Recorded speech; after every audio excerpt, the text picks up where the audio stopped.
ہم ہوا کے نرم و تیز جھونکوں کی مانند آگے بڑھ رہے تھے۔ اس چلنے میں کوئی مشقت نہ تھی بلکہ لطف آ رہا تھا۔ نہ جانے ہم نے کتنا فاصلہ طے کیا تھا کہ صالح کہنے لگا، عرش الہی کے سائے میں مامون علاقہ شروع ہونے والا ہے۔ وہ دیکھو، آگے فرشتوں کا ایک ہجوم نظر آ رہا ہے۔ ان کے پیچھے ایک بلند دروازہ ہے، یہی اندر داخلے کا دروازہ ہے۔ میں نے صالح کے کہنے پر سامنے غور سے دیکھا تو واقعی فرشتے اور ان کے پیچھے ایک دروازہ نظر آیا، مگر یہ عجیب دروازہ تھا جو کسی دیوار کے بغیر قائم تھا، یا شاید دیوار غیر مرئی تھی، کیونکہ دروازے کے ساتھ پیچھے کی سمت کچھ نظر نہیں آ رہا تھا۔ گویا ایک نظر نہ آنے والا پردہ تھا جس نے دروازے کے پیچھے کے ہر منظر کو ڈھانپ رکھا تھا۔ تاہم اس کی بات سنتے ہی میرے قدم تیز ہو گئے اور فاصلہ تیزی سے گھٹنے لگا۔ دروازہ ابھی دور ہی تھا مگر فرشتے واضح طور پر نظر آنے لگے تھے۔ یہ انتہائی سخت گیر اور بلند قامت فرشتے تھے جن کے ہاتھ میں آگ کے کوڑے دیکھ کر میں گھبرا گیا۔ میں نے صالح کا ہاتھ مضبوطی سے پکڑ کر اسے روکتے ہوئے کہا، تم غالباً غلط سمت جا رہے ہو، یہ تو عذاب کے فرشتے لگتے ہیں۔ چلتے رہو، اس نے رکے بغیر جواب دیا۔ ناچار مجھے بھی اس کے پیچھے جانا پڑا، تاہم میں نے اتنا اہتمام کر لیا کہ اس سے 2 قدم پیچھے رہ کر چلنے لگا تاکہ اگر پلٹ کر بھاگنے کی نوبت آئے تو میں اس سے آگے ہی رہوں۔ صالح کو میرے احساسات کا اندازہ ہو چکا تھا۔ اس نے وضاحت کرنی ضروری سمجھی، یہ بے شک عذاب ہی کے فرشتے ہیں۔ میں نے اس کی بات درمیان سے اچک کر کہا، اور یہاں اس لیے کھڑے ہیں کہ آگے جانے سے قبل میری پٹائی کر کے میرے گناہ جھاڑیں؟ وہ میری بات سن کر بے اختیار ہنسنے لگا اور بولا، دیکھو، اگر پٹائی ہونی ہے تو تمہارا بھاگنا مفید ثابت نہیں ہوگا۔ کوئی شخص ان فرشتوں کی رفتار اور طاقت کا مقابلہ نہیں کر سکتا۔ ویسے تمہاری اطلاع کے لیے عرض ہے کہ یہ تمہارے لیے یہاں نہیں کھڑے ہیں، بلکہ یہ اس لیے کھڑے ہیں کہ خدا کا کوئی مجرم اگر اس سمت آنے کی کوشش کرے تو اسے اتنا مارے کہ وہ دوبارہ اس طرف آنے کی ہمت نہ کرے۔ ہمارے قریب پہنچنے سے قبل ہی انہوں نے 2 حصوں میں بٹ کر ہمارے لیے ایک راستہ بنا دیا۔ ازراہ عنایت انہوں نے یہ اہتمام بھی کر دیا کہ کوڑوں کو اپنے پیچھے کر لیا۔ میرا خیال تھا کہ وہ ہمیں دیکھ کر مسکرائیں گے اور اظہار مسرت کریں گے، مگر کوشش کے باوجود ان کے چہروں پر کوئی مسکراہٹ تلاش نہ کر سکا۔ صالح کہنے لگا، ان کی موجودگی کا ایک مقصد تمہیں اللہ کی اس نعمت کا احساس دلانا ہے کہ کس قسم کے فرشتوں سے تمہیں بچا لیا گیا۔ بے اختیار میری زبان سے کلمہ شکر و حمد ادا ہو گیا۔ ان کے بیچ سے گزر کر ہم دروازے کے قریب پہنچے تو وہ خود بخود کھل گیا۔ اس کے کھلتے ہی میری نظروں کے سامنے ایک پرفضا مقام آ گیا۔ یہاں سے وہ علاقہ شروع ہو رہا تھا جہاں عرش الہی کی رحمتیں سایہ فگن تھی۔ روح تک اتر جانے والی ٹھنڈی ہوائیں اور محسور کن خوشبو مجھے چھونے لگی تھی۔ ہم دروازے سے اندر داخل ہوئے تو دیکھا کہ دور تک فرشتے قطار در قطار کھڑے تھے۔ ان کے چہرے بے حد دلکش تھے اور اس سے کہیں زیادہ خوبصورت مسکراہٹ ان کے چہروں پر موجود تھی۔ یہ ہاتھ باندھے مؤدب انداز میں کھڑے تھے۔ ہم جیسے ہی ان کے بیچ سے گزرے، دعا و سلام اور خوش آمدید کے الفاظ سے ہمارا خیر مقدم شروع ہو گیا۔ ان کے رویے اور الفاظ کی تاثیر میری روح کی گہرائیوں میں اتر رہی تھی اور ان کے وجود سے اٹھنے والی خوشبوئیں میرے احساس کو سرشار کر رہی تھی۔ یہاں داخل ہوتے ہی مجھے یہ محسوس ہوا کہ میرے اندر کوئی غیر معمولی تبدیلی آئی ہے، لیکن اس وقت میری ساری توجہ فرشتوں اور یہاں کے دلکش ماحول کی طرف تھی، اس لیے میں زیادہ توجہ نہیں دے سکا کہ میرے ساتھ کیا ہوا ہے۔ میں اس کیفیت کو بس یہاں کے ماحول کا ایک اثر سمجھا۔ چلتے چلتے مجھے کچھ خیال آیا تو میں نے صالح کے کان میں سرگوشی کی، یار یہ تو ٹھیک ہے کہ یہ لوگ مجھے کوئی نجات یافتہ شخص مان کر میرا استقبال کر رہے ہیں، لیکن یہاں میری ذاتی واقفیت تو کوئی نہیں ہے. کیا یہاں تمہارا کوئی واقف ہے؟ میری بات سن کر صالح ہنستے ہوئے بولا، عبداللہ، آج ہر شخص اپنی پیشانی سے پہچانا جائے گا کہ وہ کون ہے. تمہیں علم نہیں، مگر تمہارا پورا پورا تعارف تمہاری پیشانی پر درج ہے. تم دیکھتے جاؤ آگے کیا ہوتا ہے. قطار کے اختتام پر کھڑا ایک وجیح فرشتہ جو اپنے انداز سے ان سب کا سردار معلوم ہوتا تھا میرے پاس آیا اور میرا نام لے کر اس نے مجھے سلام کیا. میں نے سلام کا جواب دیا. پھر وہ بہت نرمی اور محبت سے بولا، ہمیشہ باقی رہنے والی کامیابی مبارک ہو. میں نے جواب میں شکر ادا ہی کیا تھا کہ وہ دوبارہ بولا، کیا آپ آئینہ دیکھنا پسند کریں گے؟ میری سمجھ میں نہیں آیا کہ اس نے یہ بات مذاق میں کہی تھی یا سنجیدگی سے، کیونکہ اس وقت آئینہ دیکھنے کی کوئی معقول وجہ مجھے سمجھ میں نہیں آ رہی تھی. تاہم اس نے میرے جواب کا انتظار نہیں کیا. ایک فرشتے کو اشارہ کیا اور اگلے ہی لمحے میرے سامنے ایک قد آدم آئینہ تھا. میں نے اس آئینے کو دیکھا اور مجھے یقین ہو گیا کہ اس نے میرے ساتھ مذاق کیا تھا، کیونکہ یہ آئینہ نہیں بلکہ ایک انتہائی خوبصورت اور زندگی سے بھرپور پینٹنگ تھی، جس میں ایک خوبصورت نوجوان بلکہ شہزادہ شاہانہ لباس زیب تن کیے کھڑا تھا. یہ تصویر کسی بھی اعتبار سے تصویر نہیں لگ رہی تھی، بلکہ یوں محسوس ہو رہا تھا کہ جیسے آئینے کے سامنے کوئی زندہ انسان کھڑا ہوا ہے. میں نے اس فرشتے کی طرف دیکھا اور مسکرا کر کہا، آپ اچھا مذاق کرتے ہیں، مگر پینٹنگ اس سے زیادہ اچھی کرتے ہیں. مصور تو آپ ہی معلوم ہوتے ہیں، لیکن اس میں ماڈل کون ہے؟ فرشتے نے انتہائی سنجیدگی سے میری بات کا جواب دیا، پینٹر تو المصور یعنی مالک ذوالجلال ہے، البتہ ماڈل آپ ہیں. اس کے بعد اس نے صالح کو اشارہ کیا. وہ میرے قریب آیا اور میرا سر گھما کر دوبارہ پینٹنگ کی طرف کر دیا. اس دفعہ پینٹنگ میں اس نوجوان کے ساتھ صالح بھی نظر آ رہا تھا. میں حیرت سے کبھی صالح کو دیکھتا اور کبھی اس آئینے میں کھڑے دوسرے شخص کو، جس کے بارے میں ان دونوں کی متفقہ رائے یہ تھی کہ یہ میں ہی تھا. مگر یہ میں تو نہیں، میں نے بلند آواز سے کہا. جواب میں صالح نے یہ مصرع پڑھ دیا، اے جانے جہاں، یہ کوئی تم سا ہے کہ تم ہو. لیکن یہ کیسے ممکن ہے؟ میں تو ایک بوڑھا شخص تھا، اور جوانی میں بھی کم از کم ایسا تو نہیں تھا. اس دفعہ میری بات کا جواب فرشتے نے دیا. آپ ناممکنات کی دنیا سے ممکنات کی دنیا میں آ گئے ہیں. آپ انسانوں کی دنیا سے خدا کی دنیا میں آ گئے ہیں. آج ہر شخص ویسا نہیں دکھائی دے گا جیسے وہ دنیا میں دوسرے انسانوں کو نظر آتا تھا، بلکہ آج ہر شخص ویسا نظر آئے گا جیسا وہ اپنے مالک کو نظر آتا تھا. اور مالک کی نظر میں انسانوں کی صورت گری ان کے گوشت پوش پر نہیں، بلکہ ان کے ایمان و اخلاق اور اعمال کی بنیاد پر ہوتی تھی. آپ اسے دنیا میں جیسے لگتے تھے ویسے ہی آج اس نے آپ کو بنا دیا ہے. ویسے یہ عارضی انتظام ہے. آپ کی فیصلہ کن شخصیت اس وقت سامنے آئے گی جب جنت میں آپ کے درجات کا فیصلہ حتمی طور پر ہوگا. سر دست تو آپ آگے جائیں، بہت سے دوسرے لوگ آپ کا انتظار کر رہے ہیں. ہم آگے کی سمت بڑھ رہے تھے. مجھے اندازہ ہو چکا تھا کہ اندر داخل ہوتے ہی مجھے جس تبدیلی کا احساس ہوا تھا وہ کیا تھی. میری چال میں بہت اعتماد تھا. شاید یہ آئینے کا اثر تھا کہ اب مجھے یقین آنے لگا تھا کہ رب کعبہ نے مجھے سرفراز کر کے میرے بخت کو ہمیشہ کے لیے جگا دیا ہے.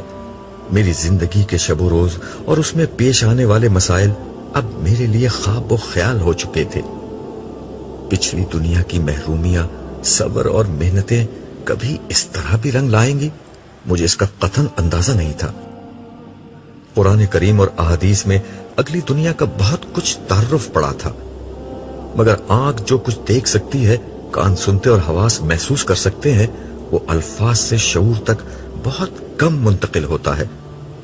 آج جب یہ سب حقائق سامنے ہیں تو یقین نہیں آتا کہ مجھے یہ اندازہ تو زندگی ہی میں ہو چکا تھا کہ آخرت کی بازی میں جیت جاؤں گا، مگر اس جیت کا مطلب اتنا شاندار ہوگا، اس کا مجھے بالکل بھی اندازہ نہیں تھا۔ تمہیں ابھی پورا اندازہ نہیں ہوا ہے، سارے پتہ نہیں کس طرح میرے خیالات پڑھ رہا تھا۔ اس کے جملے نے مجھے چونکا دیا۔ اس نے اپنی بات جاری رکھی۔ اصل زندگی تو ابھی شروع ہی نہیں ہوئی، ابھی تو تم حشر کے عارضی مرحلے میں ہو۔ اصل زندگی تو در حقیقت جنت میں شروع ہوگی۔ اس وقت خدا کا بدلہ دیکھنا، اس وقت خدا کو داد دینا۔ سر دست تو آگے دیکھو، ہم کہاں کھڑے ہیں۔ اس کی بات سے مجھے احساس ہوا کہ میں اپنے ماحول سے بالکل لا تعلق ہو کر چل رہا تھا۔ میں نے نظر اٹھا کر دیکھا، ہم اس وقت ایک وسیع و عریض اور سر سبز شاداب میدان میں تھے۔ آسمان پر سورج چمک رہا تھا، اس میں روشنی تھی پر دھوپ نہ تھی۔ آسمان پر کہیں بادل نہ تھے مگر زمین پر ہر جگہ سایہ تھا۔ زمین سبز تھی، شاید اسی کے اثر سے آسمان نیلگوں کے بجائے سبزی مائل ہو رہا تھا۔ میدان کے وسط میں ایک فلک بوس پہاڑ تھا، محاورتاً نہیں، حقیقتاً فلک بوس، کیونکہ اس کی چوٹی جہاں سے ہم کھڑے دیکھ رہے تھے آسمان میں پیوست لگ رہی تھی۔ فضا میں ہر طرف بھینی بھینی خوشبو مہک رہی تھی۔ یہ خوشبو ہر اعتبار سے بالکل نہیں مگر انتہائی محصور کن تھی۔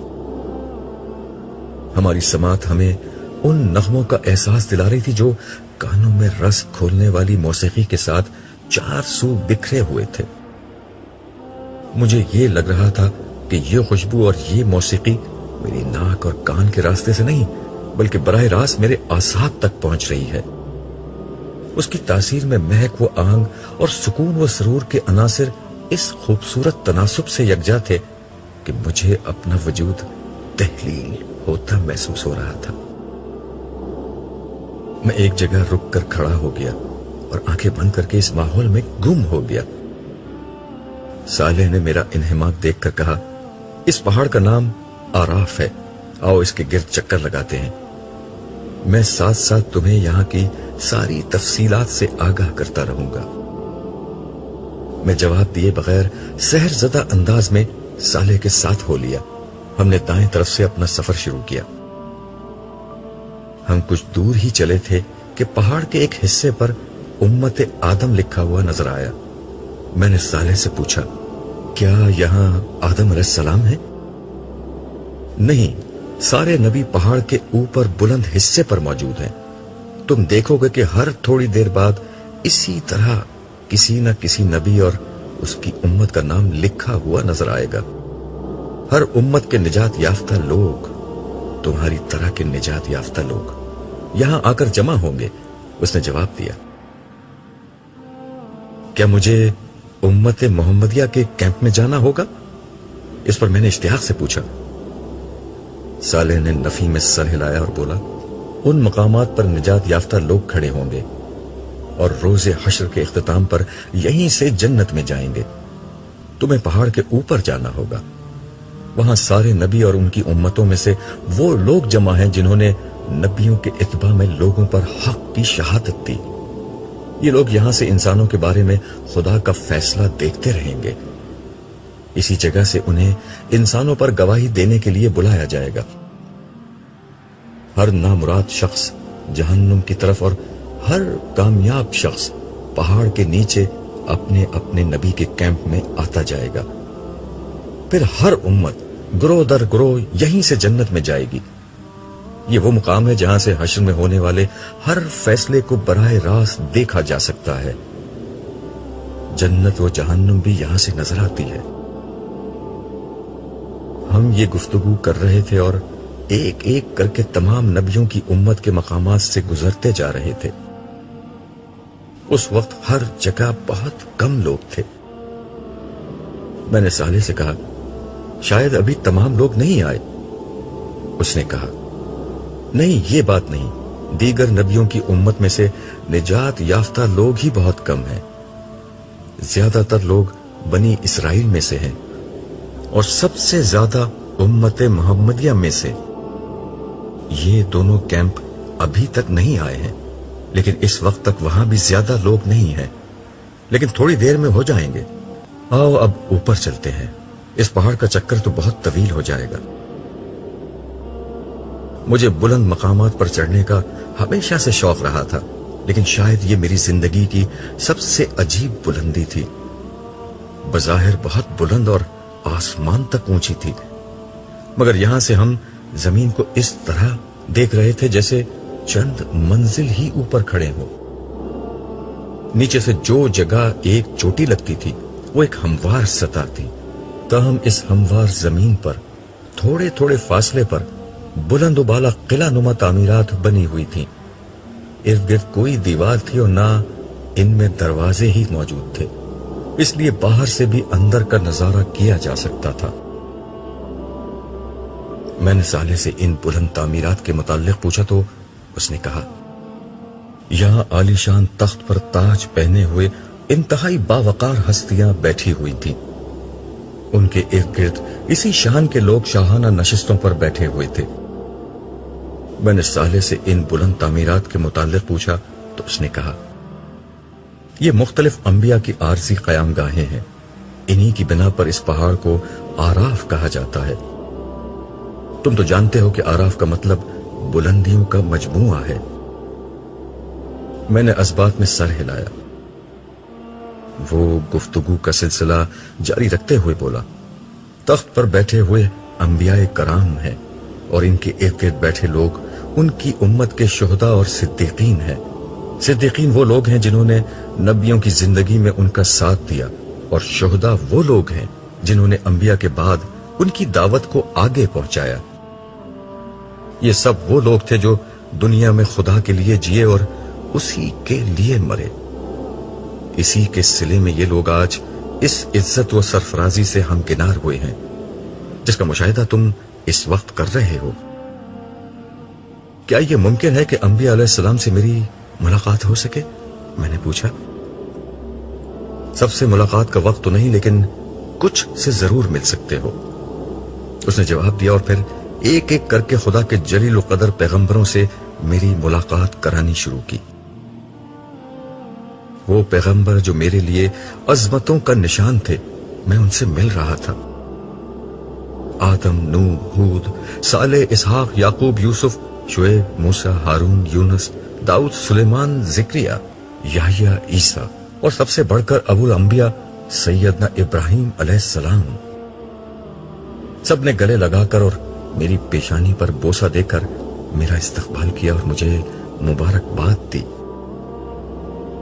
ان جلیل القدر ہستیوں سے کچھ گفتگو کے بعد ہم آگے روانہ ہو گئے، مگر مجھے دوران گفتگو یہ احساس ہوا تھا کہ سب لوگ ایک نوعیت کی تفکر میں مبتلا ہیں.